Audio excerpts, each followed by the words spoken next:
Hi friends, Pooja's farm. நீங்கள் already 2-3 video பார்த்துருப்பீங்க. அதில் நிறைய மாடு பார்த்துருப்பீங்க. மொத்தமாக எங்கிட்ட 2 மாடு 2 கன்றுக்குட்டி இருக்குது. அதில் புதுசாக பிறந்தவ தான் இவ. அதை தாண்டி போனால் எங்கிட்ட ஒரு 11 ஆடுகிட்ட வரைக்கும் இருக்குது. அதில் இருக்கிறதுலே ஒரே ஒரு பெரிய கேடானா இவன் மட்டும்தான். இவனுக்கு ஆனால் 2 பொண்டாட்டி இருக்குது. 2 பொண்டாட்டியில் பொண்டாட்டிக்கு வாட்டி பிறந்தவ தான் இவ. 2வது பொண்டாட்டி இவ தான் கருப்பி. இவளுக்கு 2 மகன் பிறந்திருக்காங்க.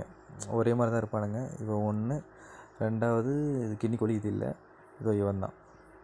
அப்படியே போனோம்னா இது இப்போ கூட சந்தையில் 3 ஆடு வாங்கினோம். அது இல்லாமல் இதுதான் 2வது பொண்டாட்டி. 2வது பொண்டாட்டிக்கு இதான் மொத ஈத்து குட்டி போட்டுக்கு. இவ தான் அம்மா, இவ தான் தாயாடு. எங்கள் தோட்டத்துக்கே மொத வாங்கின ஆடு. இதே நேரத்தில் இவளும் ஒரு குட்டி போட்டிருக்கா. இந்த சேருக்குள்ளே ஒழிஞ்சிருக்கான்னு இவன் தான். சேனல் பிடிச்சிருந்தால் லைக் பண்ணிடுங்க.